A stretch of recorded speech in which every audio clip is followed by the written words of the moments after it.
Journée de festival pour vous. Très bien. Oh là là. Quel plaisir. Et pour le jury, ça se passe comment? Vous êtes où? Ah, vous serez content. C'est tendu à ce stade. Vous avez des discussions. J'ai hâte de voir ce que ça va donner. En tout cas, je vous remercie d'être présente et présent. Et je vous rappelle une dernière chose aussi avant d'accueillir l'équipe de Jackie Caillou, c'est le vote donc du prix du public. Vous avez entre les mains un petit bulletin, certains d'entre vous ont l'habitude, d'autres peut-être c'est votre première séance du festival. Donc vraiment n'oubliez pas, c'est très très important, surtout si vous voulez donner votre voix au film, de cocher la note qui correspond à votre souhait entre 1 et 5 et de le remettre aux adhérents de Rancaro Méliès à la sortie, ce qui me permet de remercier une nouvelle fois l'association Rancaro Méliès, partenaire de ce festival, et voilà, sous l'impulsion de qui nous l'organisons depuis 10 ans. Merci à vous toutes et vous tous, l'association de spectateurs du cinéma. Et vous pouvez adhérer si ce n'est encore fait. Voilà. Et puis sans plus attendre, j'appelle à me rejoindre sous vos applaudissements le réalisateur de Jackie Caillou, Lucas Delangle, et les producteurs, en tout cas vous vont se lever, Charles Philippe et Lucie Dric, si vous voulez venir tous les deux, parce qu'ils sont venus avec un jeune assistant, voilà. On va se retrouver à l'issue de la séance pour une rencontre. Lucas, si tu veux dire quelques mots peut-être de présentation pour le film. Merci. Très rapidement, je suis très content de pouvoir vous montrer le film ici. Merci Marie, merci au cinéma Jeunesse de montrer le film. Un peu plus près, vous parler un peu plus près du... Et je remercie aussi mes producteurs de m'avoir invité sur ce film. On se voit tout à l'heure pour en parler. Bonne projection. Merci, bonne projection à tous, merci de votre présence.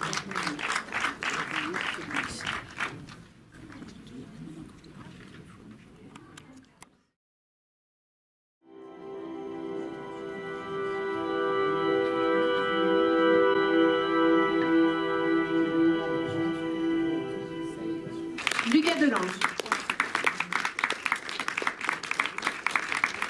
Merci. Je vais commencer, poser une ou deux premières questions, peut-être 3, qui sait. Mais dès que vous avez envie de prendre la parole, levez la main, signalez-vous. Moi, je voulais peut-être commencer avec une phrase prononcée par la grand-mère qui est pour que ça marche, il faut y croire un peu. C'est un peu le leitmotiv de ces magnétiseurs, mais c'est aussi quelque chose qu'on pourrait appliquer au cinéma, quoi. Je trouve que ça va très bien avec ça. Je voulais savoir si c'était une des raisons de ton attrait pour cette forme de surnaturel dont tu avais peut-être envie de parler dans ce film. Il y a plusieurs choses. Moi, le parallèle avec la figure de l'artiste, forcément, j'y ai pensé parce qu'il est musicien. Donc, je me suis dit, voilà, un magnétiseur comme un musicien, c'est quelqu'un qui doit croire à ce qu'il est en train de faire pour que ça puisse exister, quoi. Ça faisait partie du truc. Mais c'était surtout de raconter ce qui se passe dans une séance de magnétisme, c'est-à-dire l'amour qui peut se donner d'une personne à une autre, qui peut produire une guérison. Et c'était plutôt ça qui était pour moi quand j'écrivais avec Olivier Strauss, qui est scénariste, ou quand je tournais avec les comédiens, c'était vraiment ça la question, quoi. Qu'est-ce qui se passe dans cette guérison mystérieuse, quoi? C'est quoi qui passe de l'un à l'autre, en fait. Et alors, dans les questions de genre, puisque c'est un film sur...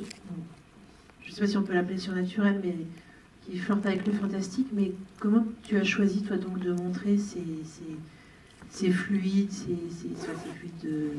choses qui passent de l'un à l'autre, sans avoir recours à tant que ça d'effets spéciaux?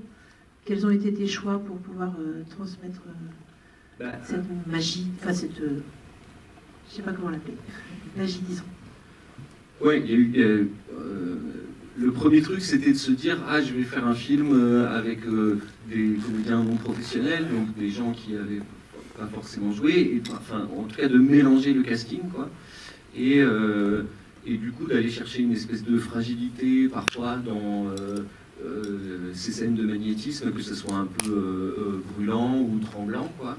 Et puis ensuite, c'est de se dire, bah, le magnétisme, en fait, les séances, c'est quand même invisible, quoi. Donc comment je peux dramatiser ça avec les moyens du cinéma, donc avec le son, le zoom, il y a beaucoup de zoom dans le film, et d'essayer de capter ce qui passe d'un corps à l'autre avec les moyens vraiment très, très simples du cinéma. En écrivant et puis après en commençant le casting et tout, je me suis dit que le film il allait être du coup très naturaliste. Parce que aussi, moi je cherchais une forme de sensualité dans les séances de magnétisme, que ça passe toujours par le corps et tout. Et donc ça allait être naturaliste et du coup on s'est dit qu'on se rapprochait d'une sorte de réalisme magique, quoi, si on peut appliquer ça au cinéma, en tout cas à ce film. D'essayer de trouver ce petit pas de côté par rapport au réel rationnel, disons, par des moyens très, très simples de cinéma. Et ça passe aussi par une question, parce qu'il y a la transformation du corps de Elsa, dont on voit quelques étapes, la plaque, les poils et puis le dos. Mais tu as choisi de ne pas montrer sa transformation en tant que telle, on la voit en humaine ou en louve. Est-ce que ça c'est une question c'était quelque chose qui était évident dès le départ, ou c'est une question qui s'est posée au fil de l'écriture, ou que tu as dû trancher? Est-ce qu'on passe ce pas-là du film fantastique ou pas? Ouais, forcément c'était une question importante, quoi, dans le film. J'avais l'impression que en montrant la transformation, j'aurais été vers quelque chose de plus spectaculaire et aussi beaucoup plus lié à tout un cinéma un peu de loup-garou que je trouvais qui n'était pas vraiment mon film, quoi. Et je voulais pas que ça prenne le pas sur le magnétisme vraiment qui était le cœur de l'affaire. Et du coup, le choix de le faire dans l'ellipse, c'est-à-dire de jamais voir la transformation, il me semblait que ça allait plutôt dans le sens de la magie, justement, et de tout ce que je voulais raconter.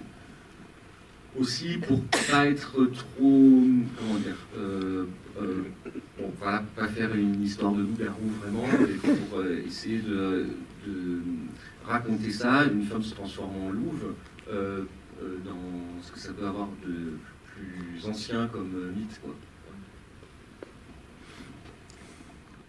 Oui, bonsoir. Merci pour votre film. Il y a une deuxième phase de la grand-mère qui est très importante parce qu'elle dit à son petit-fils, mais ne cours pas après les miracles, ça ne marche pas. Parce que la question que je voulais vous poser, est-ce que dans le film, il y a deux genres, on parle des magnétiseurs. Moi, je viens d'une région où ça se pratique encore, et notamment pour les verrues. Moi, j'ai vécu ça, effectivement, mais après, on passe dans une dimension qui est un petit peu qui est un peu différente, qui est celle du cinéma un peu fantastique, je dirais. Est-ce que ça, c'était dès le départ votre idée dans le scénario?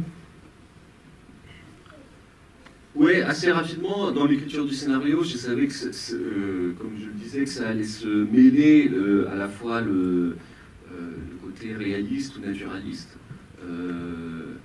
Voilà, c'est des acteurs non professionnels, un territoire bien particulier, les verrues, etc. Et quelque chose de plus fantastique, la femme qui se transforme en loup. Et quand elle lui dit ça, les miracles, ça n'existe pas. En fait, on pourrait se dire qu'elle se trompe, vu la fin, etc. Mais en fait, c'était plutôt de se dire le miracle qui vient de nulle part, quoi. C'est-à-dire, elle le prévient que le magnétiseur ne peut pas tout faire tout seul, quoi.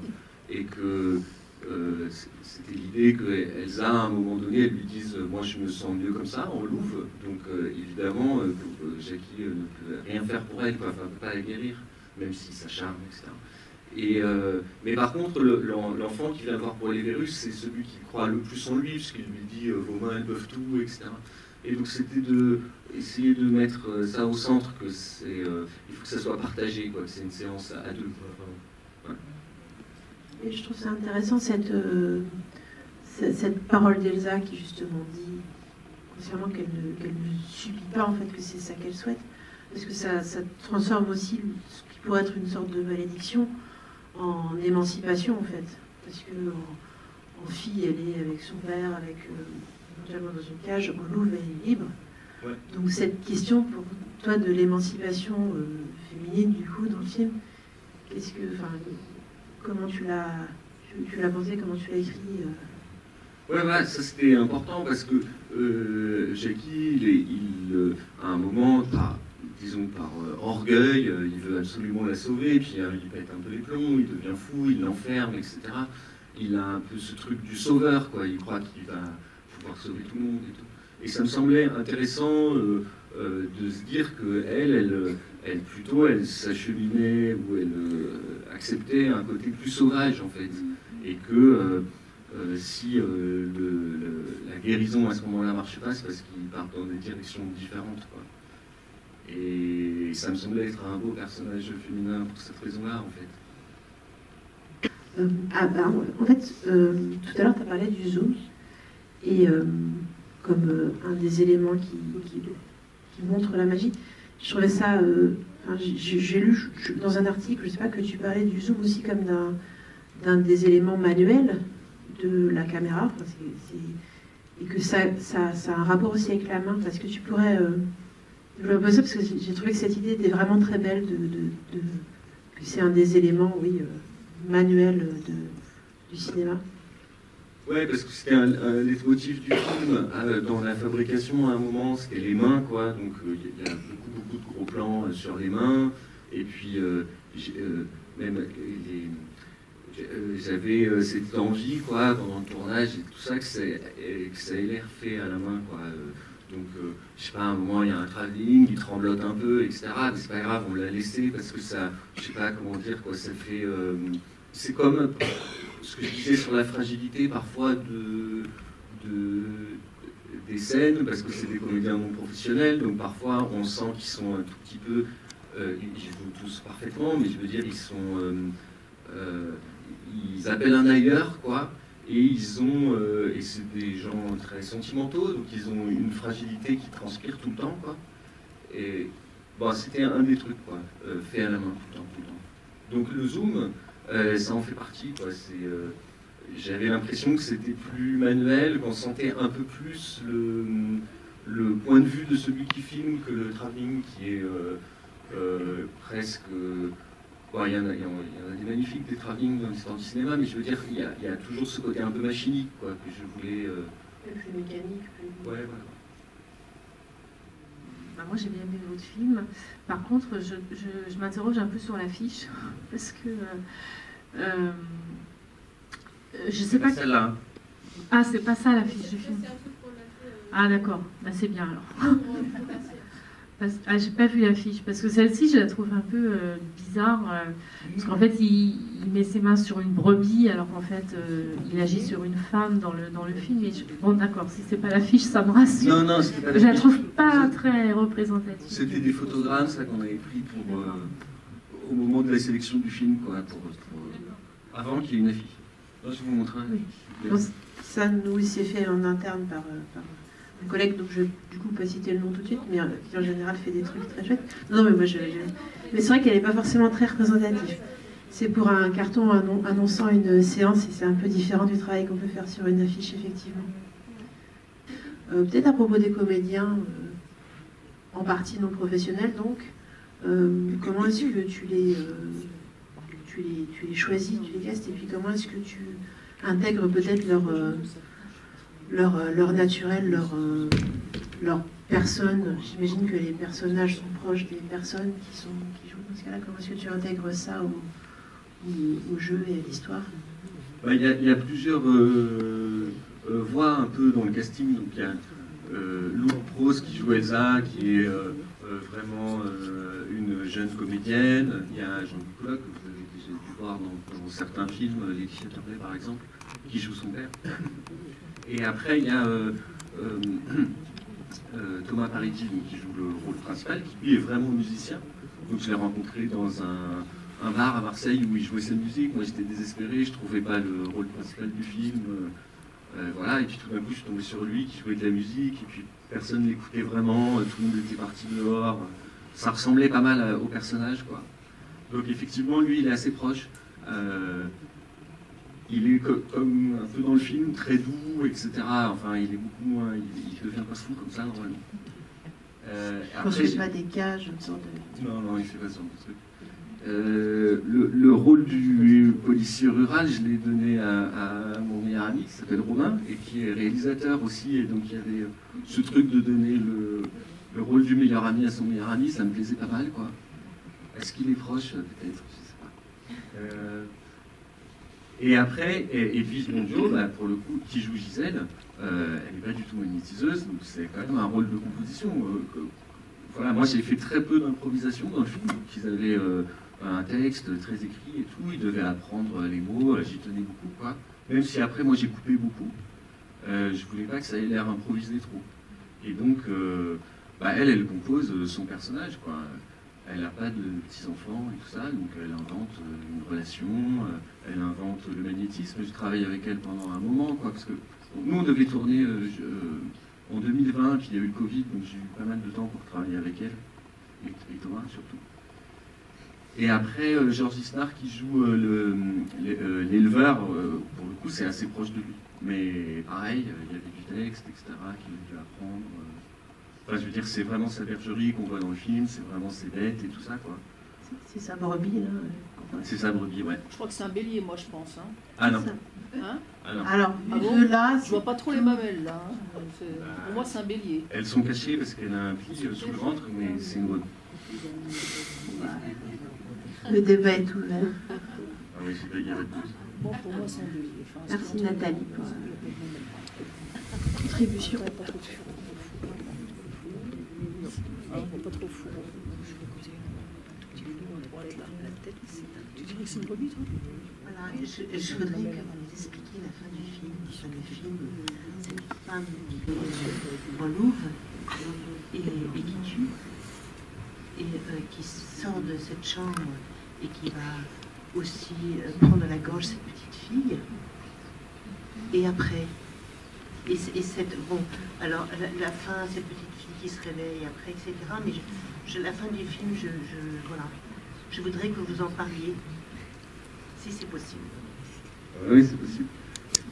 Parce que quand même, cette femme, elle est dans une liberté de louve, peut-être, mais elle tue un peu partout quand même. Ouais, elle tue des brebis dans le film. Bah, peut-être parce qu'elle était enfermée dans une chambre. Les loups, c'est assez rare qu'ils s'attaquent aux êtres humains. Je ne crois pas qu'il y ait eu beaucoup de cas de loups qui s'attaquent à des êtres humains en France. Quand ils sont en liberté, je crois que ça va. Ah, il y a eu la bête du Gévaudan, donc. Donc après. Non, en fait, je la vois pas comme la fin, quand elle s'en va vers la montagne et tout. Moi, j'y vois quelque chose plus de son émancipation ou de sa liberté que quelque chose de féroce où elle va mettre le pays à feu et à sang, quoi. Enfin, je le vois pas comme ça, en tout cas. Je comprends qu'on puisse se le dire, puisqu'on a vu les brebis mortes, etc. Mais l'enfant, comme je vous dis, je pense parce qu'il est enfermé. Je pense, moi je le voyais, enfin je le vois toujours comme plutôt la responsabilité de Jackie, qui à ce moment-là décide de enfermer un loup chez lui, quoi. Plutôt que je me dis, ah c'est un animal démoniaque, quoi. Et du coup, au niveau de la toute fin du... C'était ça en fait qui m'intéressait, moi, c'était de mettre le personnage principal devant ses errements, quoi. C'est-à-dire, à un moment, il croit qu'il peut tout, quoi, il devient très orgueilleux, etc. Il l'enferme et il met tout le monde en danger. C'était ça mon idée. Et donc que ça soit sa faute, l'enfant. C'est-à-dire que quand il va à l'hôpital, Jackie, il n'est pas du tout dans un mode de sauveur, il est dans un mode de... prendre conscience de sa responsabilité. C'est pour ça qu'il a cette tronche, etc. Voilà. Et c'est sûrement pour ça aussi qu'il y arrive. Parce que c'est parce qu'il a abandonné son orgueil de sauveur que ça peut marcher à la fin, je pense.